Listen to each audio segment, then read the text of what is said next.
and I'm a member of the UK Palestine Mental Health Network Steering Group.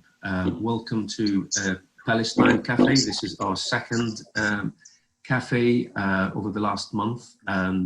It's the network online forum that is gathering all of us to bring us closer to Palestine and to bring Palestine closer to us. And just a reminder to mute, if you don't mind.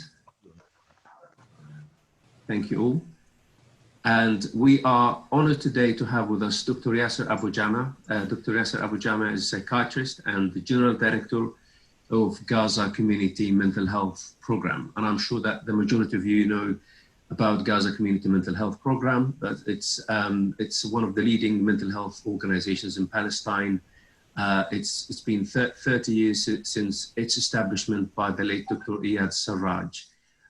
Keeps striving to improve the Palestinian community mental health through providing clinical and social services, research and training services, in addition to gathering support and advocating for the rights of women, children, and victims of violence and human rights violations. Dr. Yasser Abu Jama was a guest recently on BBC Hard Talk, and he spoke powerfully about his personal experience as a Gaza resident and a leader in the field of community mental health in Palestine.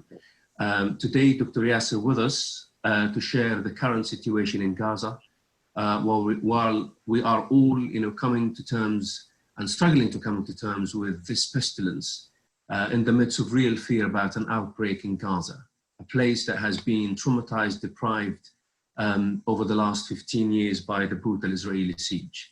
Dr. Yasser, I would like you to start your talk, so please join us. Thank you very much, Mohammed. Let me begin by thanking the UK Palestine Mental Health Network for inviting me to be a guest on the second meeting of Palestine Cafe. And of course, I have met some of you. I had the pleasure of meeting some of you less than a couple of months ago, maybe a little bit over that. But it's really great to see you again and everyone over this virtual meeting platform. I hope that I see that you are already bringing people together, bringing people from inside Palestine, from West Bank, from Gaza, from Jerusalem, and of course from the UK, from France, and around the world.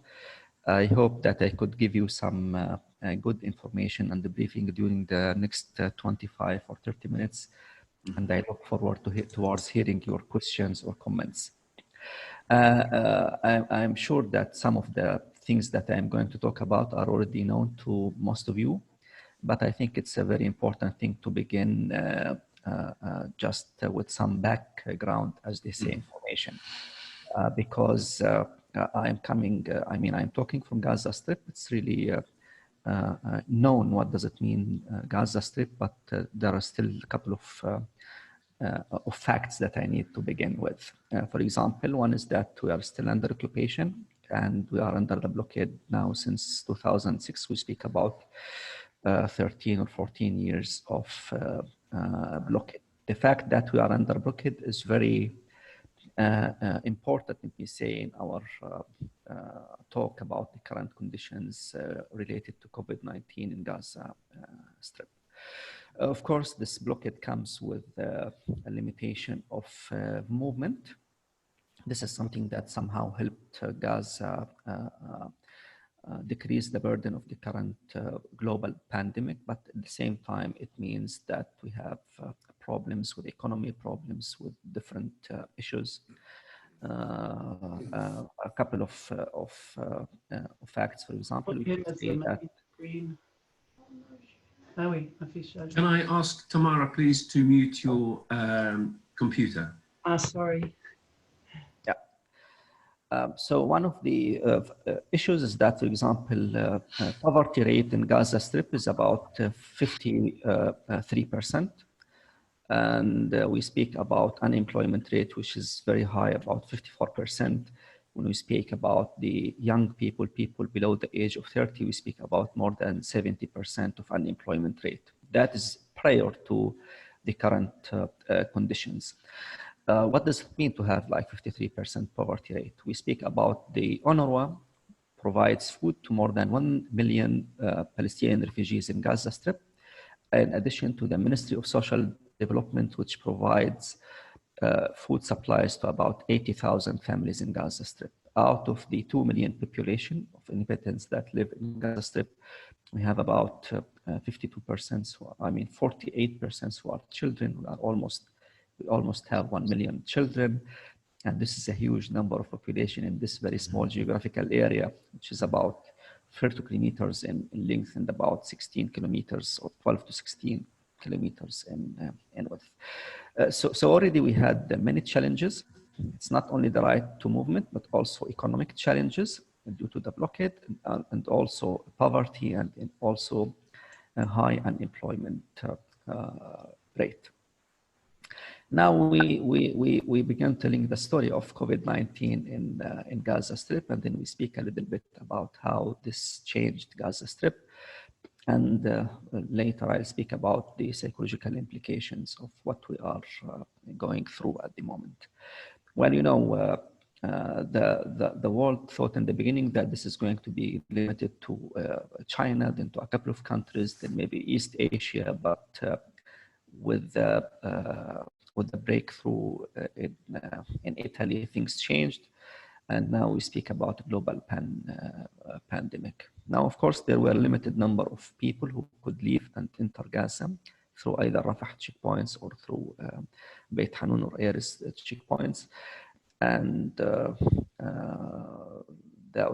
local authorities decided about a couple of months ago to start to take measures, let me say, in order to decrease the chances of the possibilities of COVID-19 either reaching Gaza or spreading in Gaza.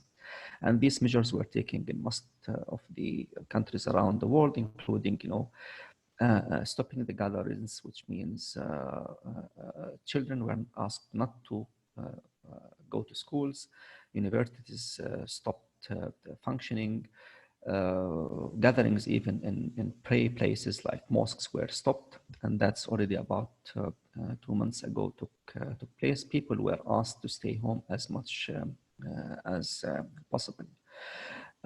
However, the main challenge, as you know, is that this could be something that is coming from outside, from your borders. In our case, there are only 2 points of coming into Gaza or leaving Gaza. And that was something that is somehow controllable. It's already controlled. I mean, it's already difficult to get in or out of Gaza, but the authorities decided to stop allowing people in or out for a couple of weeks until they prepared quarantine centers. Initially, everyone who was returning from abroad was asked to stay at home for 2 weeks, and then for 3 weeks. Rafah border was closed for about 2 weeks until about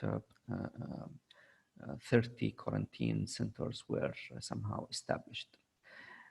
So everyone who started to return to Gaza was coming or was asked to basically go to the quarantine centers. Now we have a problem with those quarantine centers that initially these were mainly schools who were used as quarantine centers. You know, schools, we had a huge experience with the use of schools as shelters during the 2014 offensive on Gaza Strip. And we know a lot of the difficulties, including hygiene problems, including, you know, difficulty with managing or dealing with tens or hundreds of people in those quarantine schools. As quarantine schools, about 100 to 200 people initially were allowed, but you know, people do not have their private bathrooms, and it was always a problem with, or a challenge, let me say, with ensuring that people will not contaminate each other or will not infect each other if there is a case of COVID-19 among the inhabitants. Later, these things improved a lot with the involvement of hotels. We have about, I think, 300 hotel rooms that are now used for that sake. And then we have some health facilities that were secured to be used for the sake of being a quarantine place. And recently, about 1,000 units were built near Rafah border to be used as quarantine centers. A couple of weeks ago, it was announced that Rafah borders is going to be opened. About 3,000 people registered to come to Gaza Strip.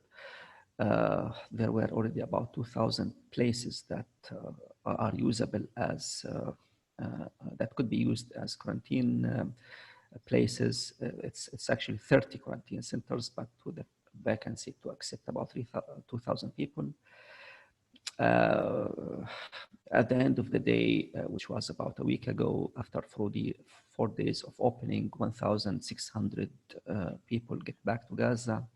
All of them were led to the quarantine centers. The authorities tried its best to limit the number of people who are going to these schools and have it maybe lesser than 50 people per school, which means like one person per class. But still, this is a challenge.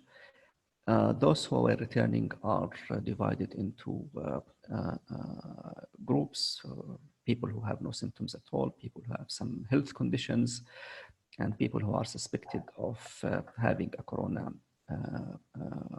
virus. Things seem to move well. Prior to the arrival of people, it was announced that around 17 people were detected of having coronavirus in Gaza Strip. And those were all people who were in quarantine centers, not in the community.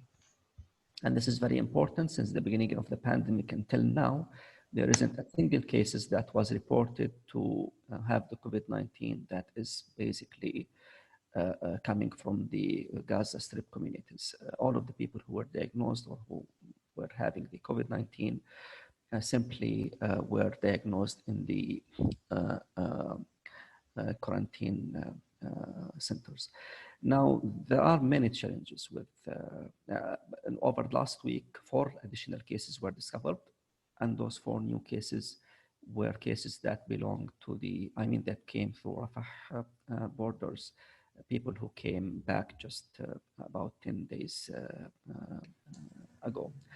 Now, the thing that we should always keep in mind that due to the current conditions like Gaza living under blockade, we all the time had challenges with the health system at large, which means the ability of hospitals, of various health facilities to cope with any challenges that happen every now and then. One serious figure that all the time people were talking about, not only in Gaza Strip, but every place around the world, is the number of ventilators. Unfortunately, they say that whenever the population, when it comes to COVID-19, about 80% or 81% of the people will have mild symptoms and maybe undetected at all. Another 15% will need some medical support, but 5% will need intensive care unit, including assisted respiration or that's ventilators, The issue is that the number of ventilators in the Ministry of Health is just 60 to 65 ventilators when we speak about a population of 2 million people. And most of those ventilators are already used in intensive care units by patients who are already in intensive care units. So this was a very big challenge, The other issue is حكينا عنه امبارح عمليا. Sorry guys, can you please mute your mic? You are interfering with the meeting. Yeah, so the question was always about whether the health system in Gaza will be able to handle any number of cases. A couple of days ago, the local head of I think it's assistant to the minister in Gaza said that on the worst scenario, like in any other place in the world, we expect 16 to 20,000 people if the pandemic reached Gaza to be infected, and that's 2% of the population. And this is generally what's happening around the world. I think in the UK it's around 1% or a little bit more than that, which is really excellent.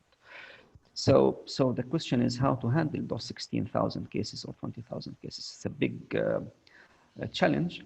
That's why the main strategy is to try to limit the number of people who could reach the community who will be sick with COVID-19. That's why the work of the quarantine centers is really crucial.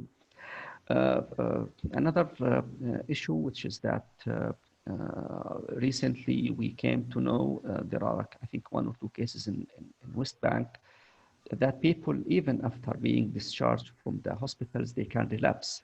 And this is again a very hazardous and critical condition.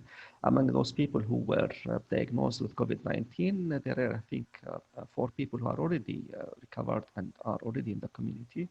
So we all pray that those people will not get relapse, and such everyone will be, let me say, relatively safe. So the population really in Gaza Strip is very educated. It's among the highest education people in the Middle East, and people are fully aware of what's happening. However, people are also worried about the limited resources that we have in Gaza Strip. Limited resources, it doesn't come only in terms of economy, but it also comes in terms of health preparedness and the possibility to deal with the challenges. Now, the focus on limiting or working on quarantine centers, a lot of issues appeared.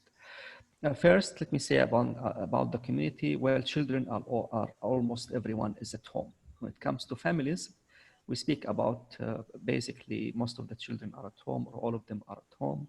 Most of the parents are at home, so the whole family is sitting at home now, because most of the, non-health workers are simply not working at all. This is happening now for almost 1 month. Of course, this means that in one hand, we have more chances of communicating within families with each other, but also it also means that we have to learn how to live together, in another terms. And this is very similar to a lot of things that happen around the world. And I'll give you one example of why I am saying this. One of the services that GCMHP used to provide is telephone free counseling line. So anyone can call complaining of any psychological or social stresses. They can call freely our toll-free line 1-800-222-333. We used to see that the number of women is a lot more than the number of men who are calling, So it was like 80% were women and then 70% were women. And last year we were happy with the figures that now we have 60% women and 40% men. Of course, we do a lot of campaigns to speak about, to raise the awareness of the population about psychological well-being and how different issues can affect the lives of people. So more men are talking, and one of our questions was like, why men are not calling? They also have their psychological difficulties and they need to call. Now, in the first 2 weeks of April, we noticed something interesting. In the first week, for example, the number of calls were extremely low. It's almost like 20% of what we used to receive, and that was really interesting. And when we thought about that, there were a couple of suggestions. One of them is that families are well and that problems disappeared because husbands are back with their wives at their homes and everything is, lovely. I see that you are not happy with this hypothesis. And the other thing, which is perhaps there isn't enough spaces for women, for example, to just call.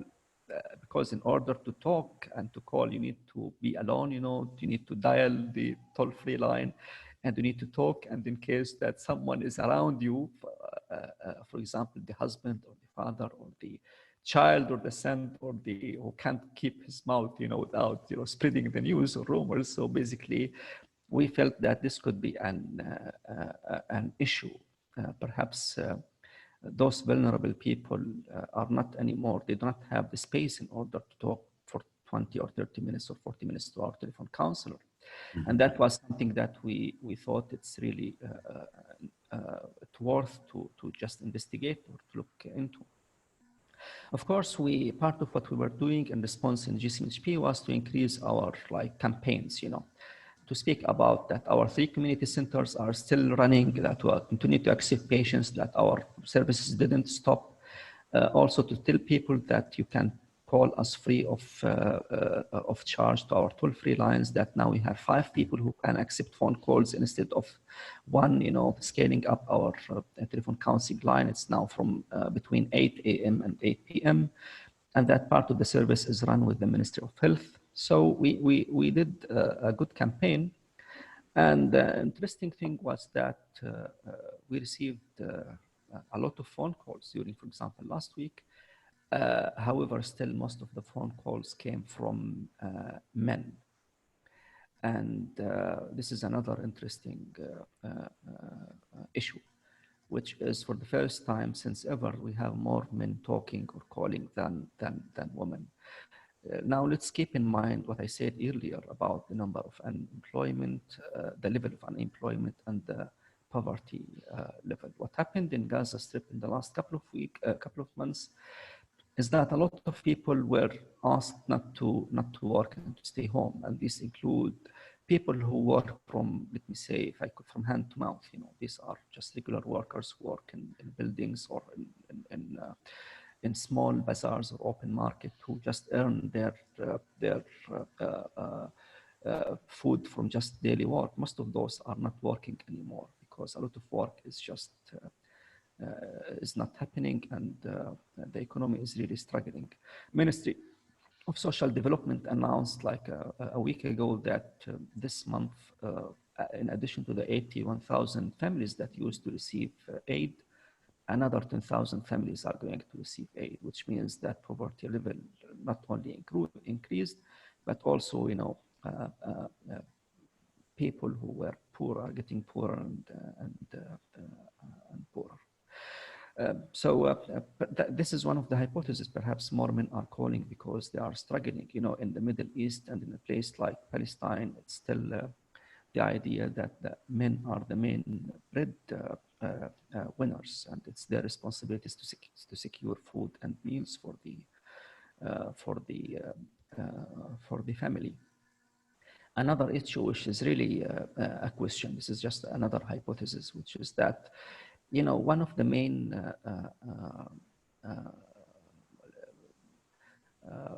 stress moderators that we used to have in Gaza and in Palestine, and we continue to speak of, is the strong social ties, strong social networks around people with social distancing. You know, it's you know, many people, they say it's physical, it's not social, but to be honest, it's physical, but it also includes social distancing. We were speaking earlier, now even prayers are not taking place in mosques, large gatherings are not taking place.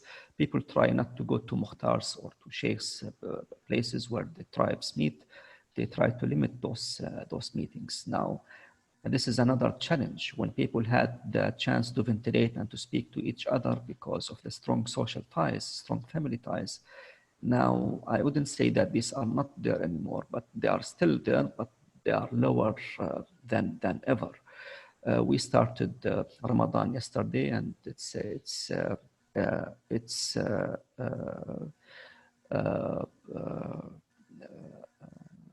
holy month where a lot of Muslim families join together over iftar or breakfast and play tarawih together, etc., etc.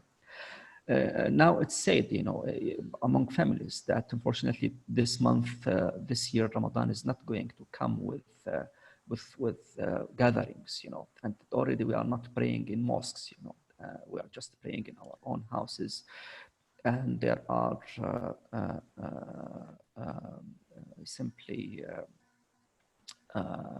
the chances are lower than are lesser than previously.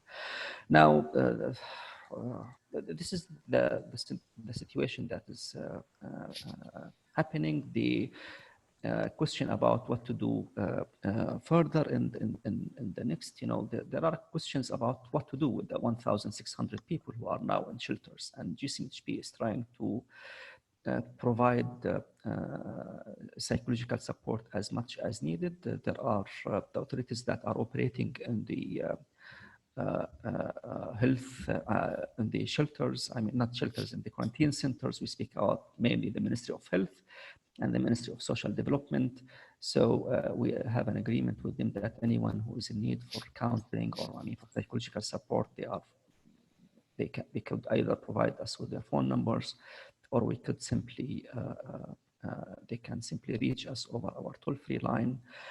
Families of those people who are already in quarantine, imagine those people will continue to be in quarantine centers for like another 2 weeks, which means half of Ramadan, and they might even stay for longer time. So they are under a big pressure. So we were given, let me say, a list of about 200, more than 200 families of the people who are in quarantine centers, and we are going to start calling them from next week and try to reach them to deal with the psychological implications and with the difficulties. On the other hand, the plan is to test the Ministry of Health plan is to make 2 tests for each one in the quarantine center, one upon arriving, and the other test is upon just before allowing the people to leave the quarantine centers. WHO said yesterday that they are going to try to bring about 3,000 kits, testing kits to Gaza Strip. We have only one center in Gaza Strip that is operating. Already since the beginning of the pandemic, about 4,000 tests took place, and they say that 3,000 are going to arrive in the next days, few weeks. Of course, we need those tests, those kits, because we need to make sure before releasing anyone or allowing anyone to leave the quarantine center to just test negative for the COVID-19. People who test positive will either move to a hospital. There is a hospital that is already emptied from patients and already being prepared to be a hospital for the to support patients with COVID-19. It has a capacity of 400 beds, and they want to increase the capacity to become 1,000 beds. It doesn't have enough ventilators, of course. They are trying to increase the amount of ventilators. They need to bring about 100 ventilators to that hospital. They are trying to bring 30 ventilators in the coming couple of weeks. This is a global issue, whether those health equipments are available or not available. WHO is trying its best. There are international dynamics. The OPT fund is trying their best also to support the health conditions. We are trying our best to reach as many people as possible who are in need for our psychological intervention. And we hope that things will not get worse. Our main now challenge, and it's the main strategy, is to keep the cases to the quarantine shelters. There are 3 phases plan. Plan A, if we don't have any case at all. Plan B, if we have cases only in quarantine centers. And Plan C, if we have cases in the community. These plans are arranged by the Ministry of Health, and we are now working according to Plan B. And hopefully this won't get more complicated. I see some of the colleagues Riva, sorry about that, Dr. Yasser. Riva, can you please mute your mic? You are interfering. Riva Joff, can you please mute your mic? Oh. Can you please? Yes, please. Yes. Sorry, Dr. Yasser. Yeah, no problem. Well, yes, you're missing flat 6. Okay. Graham, can you please mute? Yeah. Thank you. Thank you. Okay. Sorry, yes. So no problem. So I think these are the main things that I wanted to say, which is we are under, doing our best when it comes to, for example, Ministry of Health, when it comes to GCMHP, and we all hope that we will not need to move into Plan C when things get worse. So this is as easy as, not as, how to say, simple as possible, just to give you a briefing in 30 minutes. Let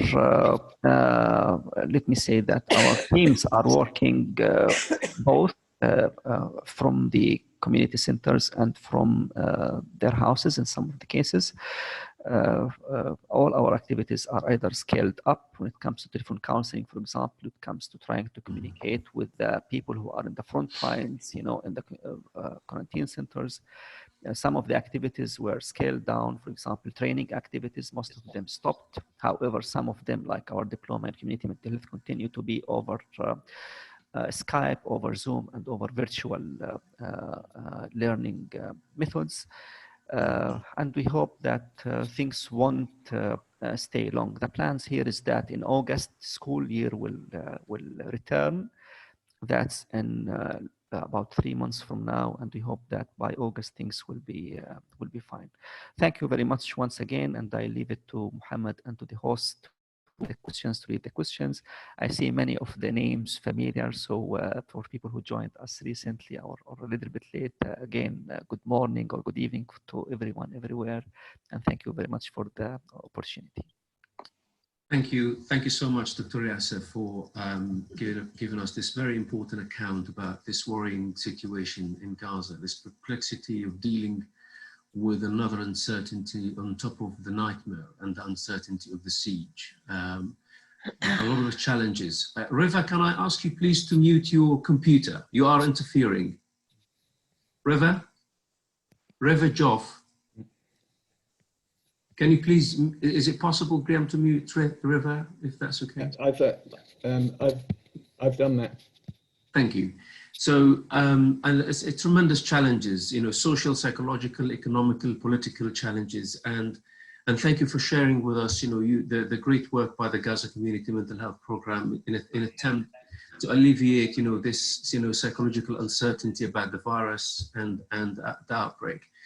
Before I go to Q&A, I would like to invite Professor Derek to just give his reflections on Yasser's talk. With us is Professor Derek Summerfield. Are you still there, Derek?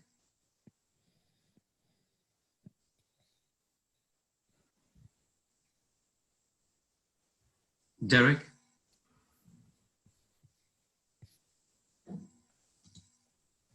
Is Derek still there? Okay. Can you hear me now? Sorry. Hi. Yes. So here we go. Yes, Derek. I'm sorry. I was muted. Hi. Thank you, Mohammed. I don't have anything very special to say. It is worrying. I mean, in a way, Gaza's got so many problems. I sort of do wonder how much more COVID will bring. The one advantage they have, of course, is that they are a largely young population, and that's not the demographic which is mostly targeted. But as Yasser was saying, people are living hand to mouth, and you can't interrupt hand to mouth living for very long. In a way, as a kind of comparison, I just got back from my native Zimbabwe, and there's a country which has some similarity with Gaza in the sense that it's a very young population. There is a very strained health service. Formal employment is very low. People are living hand to mouth, and they've been sent into lockdown, but how long they can stay in lockdown without trying to earn tomorrow's lunch is the question. So I do hope that Gaza will escape some of this. For me, what transcends everything is that Gaza used to be a kind of psychodrama that's being played out, a kind of theater of cruelty, which we all watch from afar and either say nothing or politely applaud Israel.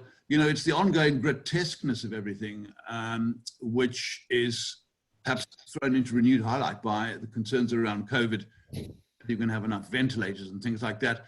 How the health service and the hospital, the curative and the preventive health services continue as they do in Gaza is a complete miracle, I think. And I'm sure Dr. would say more about that. So God knows what COVID will bring, hoping that it may turn out to be less of a threat within Gaza than elsewhere. The main thing being the youth of the population, I'd say. Thanks, Derek. Thank you very much. And Dr. Yasser would like to say a few words about this. Yeah, thank you, Derek. one of the, I think the authorities in Gaza took very drastic measures, you know, and to enforce or to try the best not to allow the virus to get into the community, you know. The people who work in the front lines, there is a story that I'm sure that everyone almost knows, that in the beginning we had only 2 cases that got the COVID-19 virus in one of the shelters, and then 7 people who work with the shelters got work with the centers, they got the infection. So the first 9 cases were 2 people coming from abroad, and then 7 people who were working with the I mean, from Gaza, who are working with the people in centers. Now the measures is that anyone who is involved with the shelter, with the quarantine center business, is going to be together with those people for 3 weeks. So all the rules that apply to people in the quarantine centers also apply to health people, security people, everyone who is working with those places.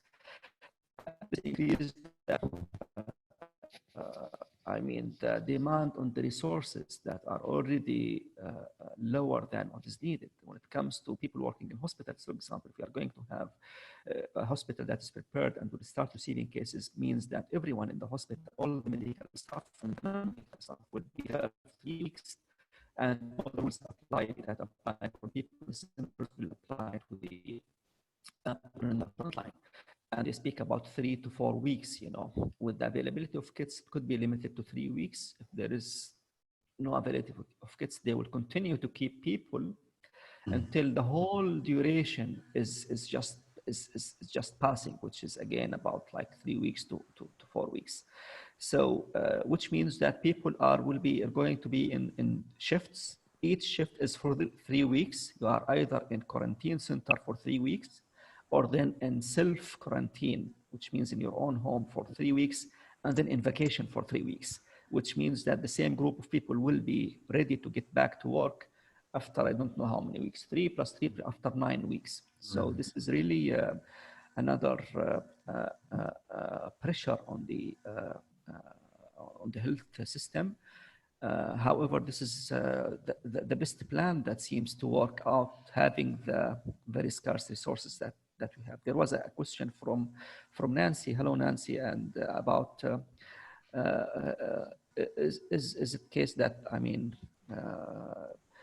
Israel stopped allowing them into Gaza? I'm not sure about that information. In one sentence, we heard that in the news, but kits are still happening, I mean, coming into Gaza Strip, and I hope that this will continue to be the case. I'm sure that having more cases of COVID-19 or having a pandemic in Gaza Strip is not going to be of help to anyone. And I hope that the Israelis understand that very well. Thank you so much, Dr. Yasser. We've got a few questions here in the message section. I'd like to remind everyone that you can write your question or your name in the message section, and I will be able to read it. I will invite you to speak your question now, so you can unmute your mic and ask the question directly, so we see more people joining in. So at the moment, I think, Dr. Yasser, you answered Nancy about supplying 200 testing kits. Mary, are you still with us? Mary, can you please unmute your mic and ask Dr. Yasser your question?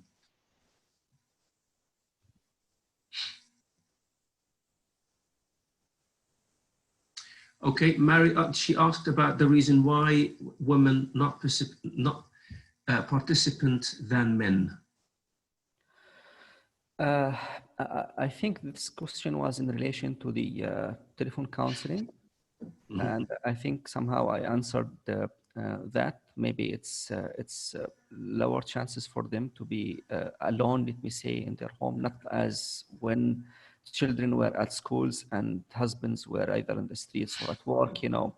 So chances for them to have the private space or to have the time to call or telephone counselor is not there, but this is one of the hypotheses. We will monitor our toll-free line and see how things change in the future. This could be a reason. Okay. And Nancy is asking about donation to Gaza Community Mental Health Program that's through the Gaza Mental Health Foundation, and that's the link, and that's already included in the invitation to the cafe. Now we've got Didius ask question. Didius, would you like to unmute and ask your question? Well, it's a very simple one. What is the morale of the mental health workers themselves? They have a completely new situation to cope with. Also, new uncertainty, which I think is a word we should look at. It's a very mild word in English, but we have to think about how destabilizing that psychological state is. So I'm really asking about the mental health workers and how they're coping. Thank you very much. This is a very important question. Well, you know, as people say, this is not a crisis like the ones that we had previously, like after the 3 large-scale operations. We are not at war, but we are in some sort of distancing and social distancing, and people are afraid of having the COVID-19 in the community and the hazards about just going to work. Well, first of all, GCMHP did its best to minimize any possibility of people getting infected, which means taking all the health measures that are important in order to keep things as safe as possible in our community centers.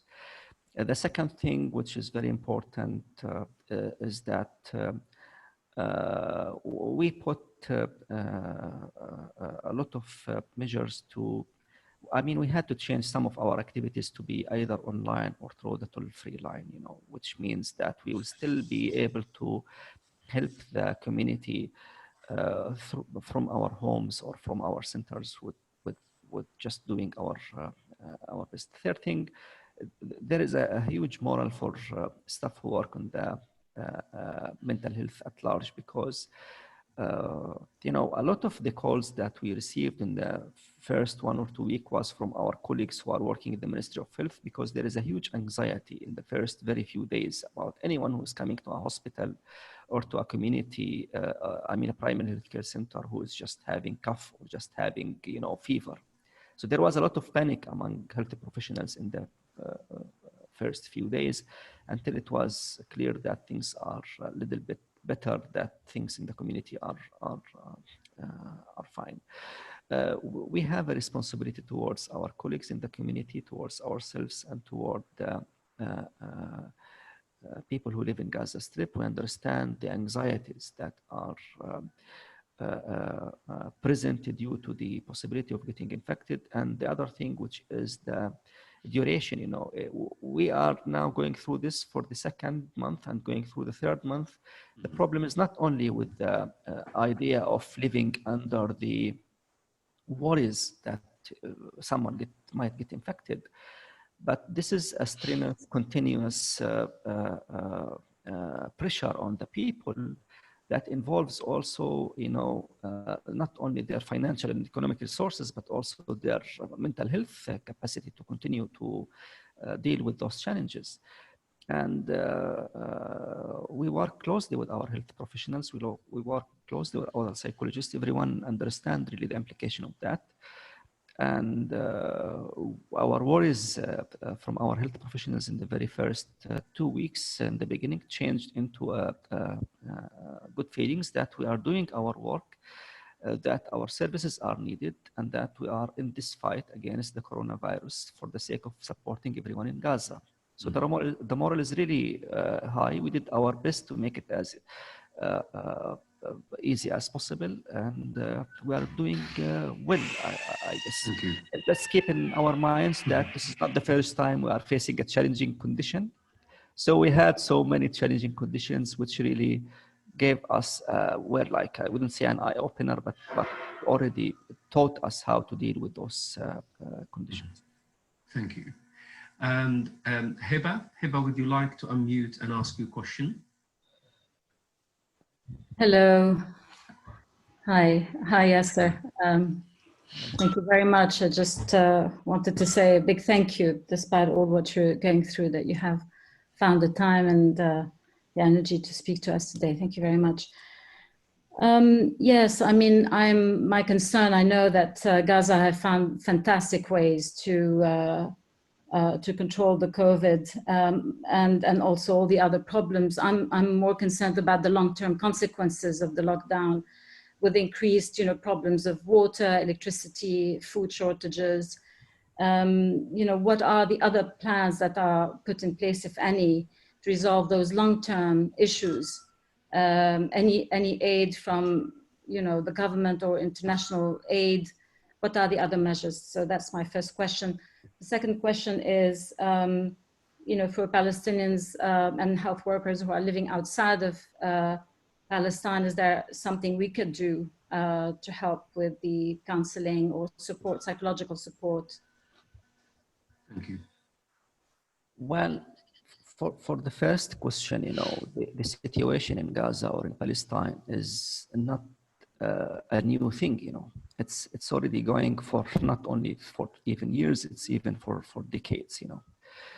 We need to move from our efforts to respond to crisis and humanitarian aid into something like development. I mean, and for that to happen, we need basically to become free. As simple as it is, the international community is putting a lot of efforts and resources in order now to cope with the COVID-19, previously to cope with the previous escalations, with the Great March of Return, with the last attacks on Gaza in 2014, and then in 2012, and then in 2028, and when those stories are going to stop, this is the question. So once those stories are going to stop, then we will be allowed, like anyone in the world, to develop our capacities, to develop ourselves. We have the most educated population in the Middle East, and imagine that we even have resources. Palestine has resources. It's not only about tourism, for example, but also we have some gas in the in the Mediterranean, etc., etc. What is needed is that we need to end the occupation and to be allowed to just go on with our lives. This is needed more than anything else. The other thing is that when there is certain, as Sarah Roy explains it or say it, the development that takes place now for years in Palestine, this has to stop. I mean, when you have something that developed, you need to maintain it, to keep it running, rather than to destroy it every now and then. This is a very important question. There were reports that are quite known that Gaza is going to be an uninhabitable place by 2020. I am sure that most of you and even maybe everyone have read that report that was produced by international community more than 10 years ago.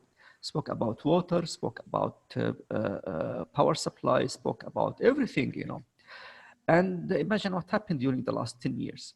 What happened is that we had the Great March of Return, we had the 2014 attacks, we had the closure continue to take place, the blockade is still there, the travel restrictions are still there. So, there are certain things that need to be addressed. Rather than to just think how to, there is a need to change the whole direction, from downward to upward, from keeping Palestinians in Gaza under blockade towards giving people their freedom. And this is not in Gaza only, everyone speaks about a two-state solution. Let's materialize that thing. Let's change what's happening. Even at the political level, things are going in the wrong direction, So this is a big issue. And I think the international community have a serious role that needs to work, to be carried out, and hopefully things will change. And ironically, the COVID-19 pandemic brought the awareness of people to globally on what does it mean to live under a blockade, what does it mean not to be allowed to move, what not to be allowed to travel. When I used to tell friends about what we really go through in order to travel or how our daily life takes place, People, I found some people really, I mean, it was very difficult for them to understand what I was talking about. Some things were beyond their imagination, you know, their capacity to understand. What does it mean if you have a visa to travel to the UK, but at the end of the day, you don't manage to travel? It's nonsense. Well, now, this is the ironic part of it, you know, some of the feelings now are just as understood by the international community and that by people around the world. First of all, we hope none of that could happen at all. We hope the safety and security and health for everyone in this planet, you know. We hope that everyone will be as strong as best as he or she could. But now it's how to say, it's just part of it, just to feel what really happens in Gaza, you know, and how people live. Thanks, Dr. Yasser. And I'm on in asking questions related to HIPAAs about, you know, whether the UN, you know, at the moment should not be issuing a stronger call, including calling for sanctions until the siege is lifted. Is there anything to say about that, Dr. Yasser? Well, you know, I'm not a politician, and I am glad that I'm not a politician, and I don't have any intention to move in that direction, and I am happy with being just a mental health professional. Do well. I think it's very important that we are living in the 21st century. You know, I think it's very important to end the very last occupation on this planet as soon as possible. It's very important to give people their freedom.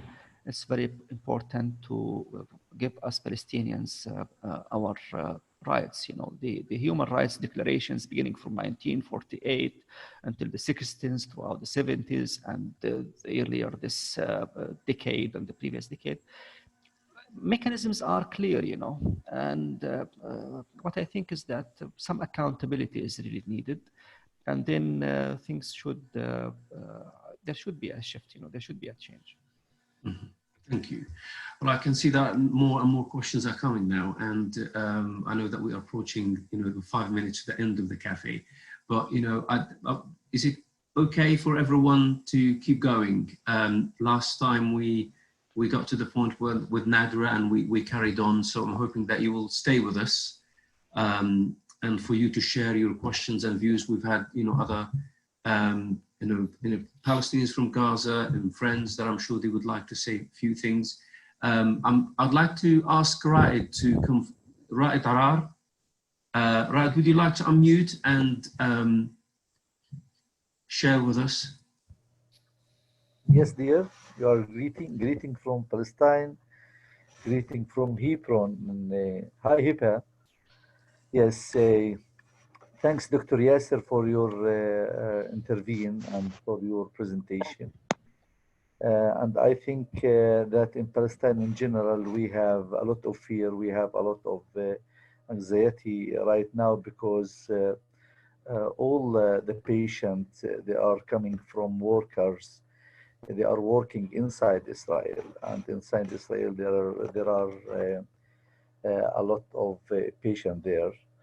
And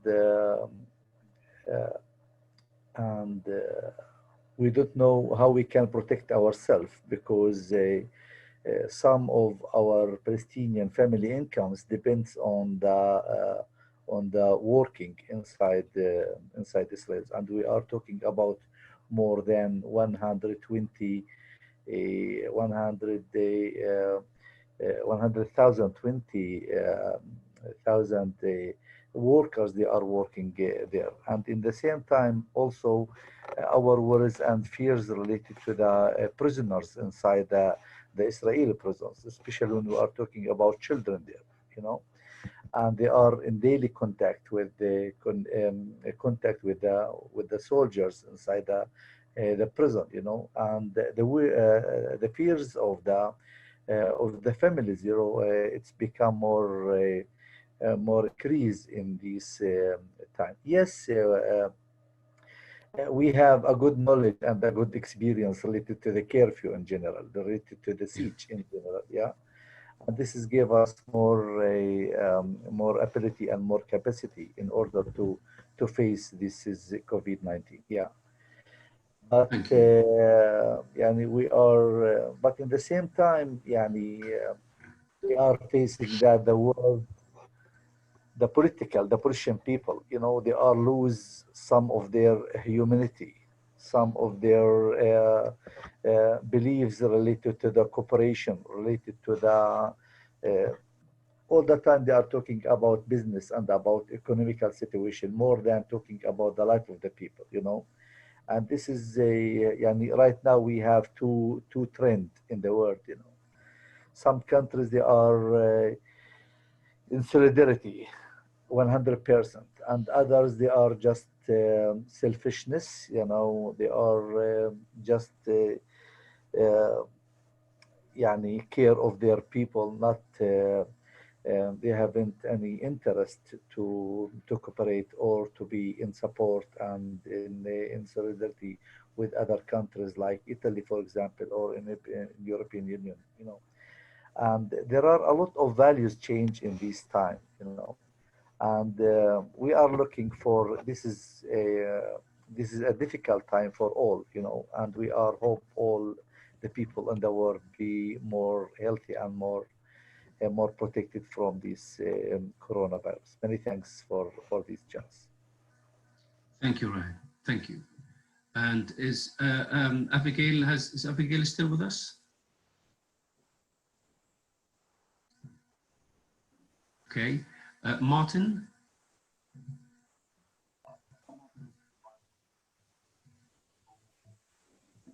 Awareness that what's happening in Gaza has so much to do with the position that the international community takes. The question which was supposed to have been asked of Gandhi, what does he think about Western civilization? And I think he said it would be a very good idea. Comes to mind when everyone's talking about Gaza. I comment, but Martin, I think, I'm not sure if we managed to hear you well. I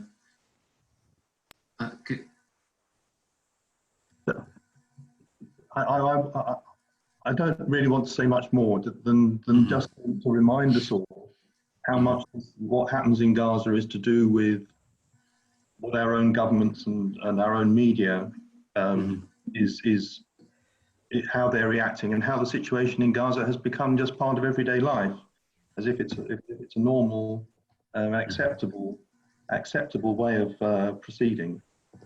Of course. Thanks, Martin. And I think Abigail has left us. Again, is putting the same point about putting more pressure in Israel,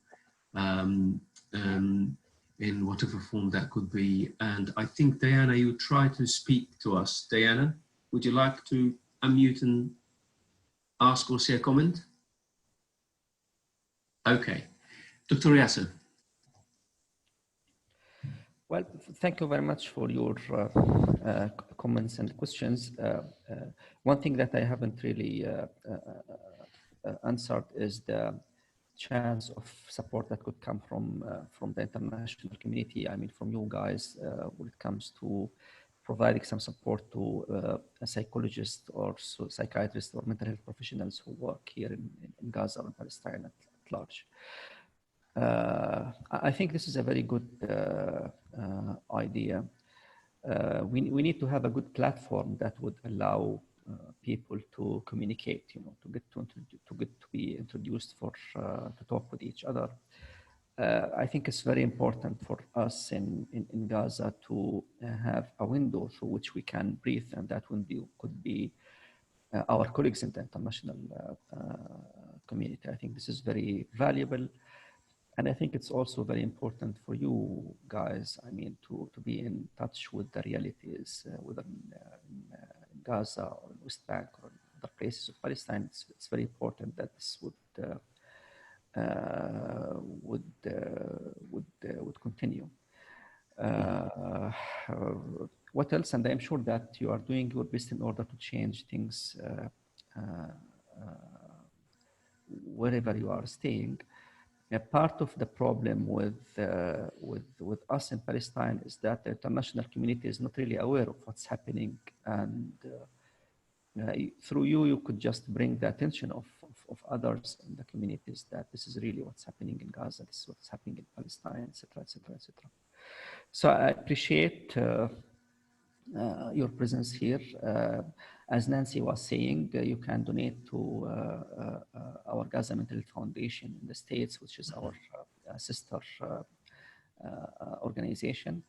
Guido Veronese from Italy, it's great to see you, Guido, although I can't see your face, but this is something to be looked into, a research question about whether, you know, living under so many difficulties made it easier for people just to say, okay, what the heck, you know, it's another difficulty, so what, we are going to not be confined to our houses, which is really a big question. Some people started to act reckless, you know, when it comes to the to what's happening, but hopefully, again, we all hope and pray that I mean, things will be contained only to the shelters or to the I mean, to the quarantine centers. Thank you one more time. I'm not sure if there are more questions. The idea of I will ask Mohammed Tawil, is he still with us? Mohammed Tawil? Is Mohammed Tawil still with us? Okay. I think we had Anissa here. Would you like to come forward?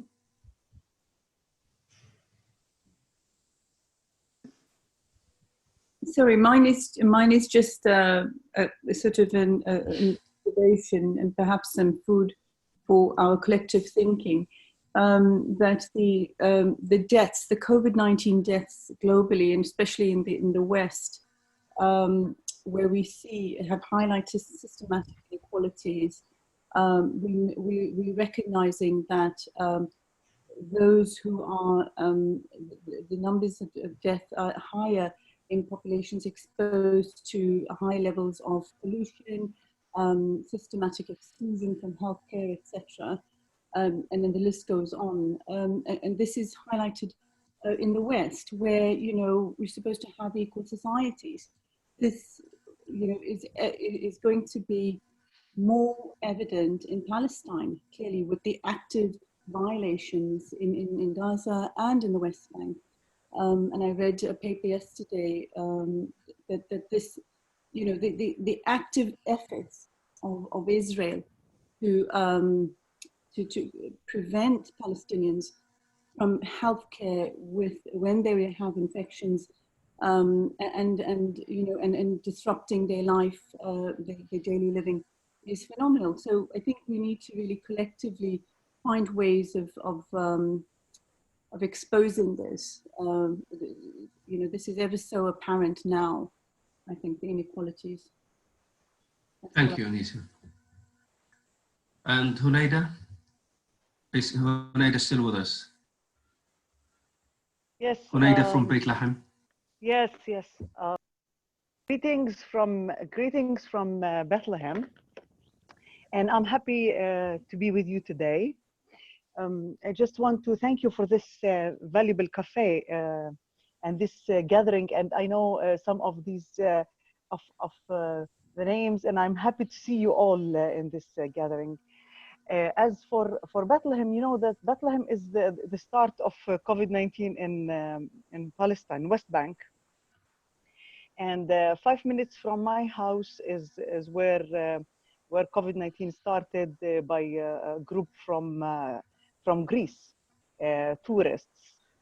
And you know how Bethlehem lives,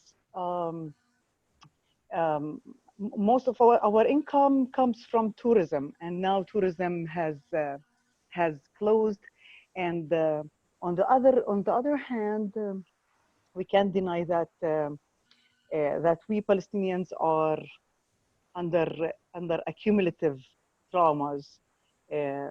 So this issue has added to our resilience to face the situation. But on the contrary, before when there was curfews and siege due to the Israelis' restrictions, we were proud to go out to the streets and confront their restrictions. But now we are proud to stay at home and protect our people and do our job as a patriotic role is to stay at home. I would like to say something about the Palestinian Authority. Previously, as for myself, as Hunaida, I started to lose some of the trust of the Palestinian Authority in the previous months or years. But now I have gained the trust again of the Palestinian Authority and how they dealt with the crisis that we have passed through. They were so wise, and I feel now that I have my father who's protecting me. So I'm happy to gain this trust again. Good. Thank you. Thank you. Thank you again, Muhammad, for this. No, thanks for having, for being with us and for sharing that hopeful, message about the measures done by the PA in the West Bank. Now, I think I would like something interesting happens in Bethlehem specifically, that those people who has been who had COVID-19, they have cured and they went home. And after being at home of 14 days free of COVID-19, they had it back again. 4 cases in Bethlehem now like this. So it's interesting and it's unpredictable. Yeah, and on the other hand, it's fearful. Of course, yeah. Thank you, Hunaida. And I would like, now Dr. Yasser to conclude to us. And after that, I think hopefully Guy is still with us. I'd like Guy to speak about the next cafe. But Dr. Yasser, would you like to say a few final words before we end the cafe today? Yeah, well, as we spoke, it's really a challenging condition, a challenging situation in Gaza Strip. It's not easy at all. We are lucky that things are still confined to quarantine centers. Everyone is trying their best, whether this is from health in general or from mental health in specific. We are doing also our best in GCHP to keep things as possible and to intervene as much as possible. Thank you one more time for arranging to have this cafe. It's really honor and pleasure. And I look forward to continue the cooperation with the network and of course, perhaps to build more ties with you guys, one person, let me see. Thank you very much. Wonderful. Thank you so much, Dr. Yasser, for this very important message. Thanks for everyone for being with us. Hopefully Guy is still here. Guy, can he say a few words about the next cafe? Hi, Mohammed. It's actually me that wants to speak about. Oh, come on, Miss. Yeah.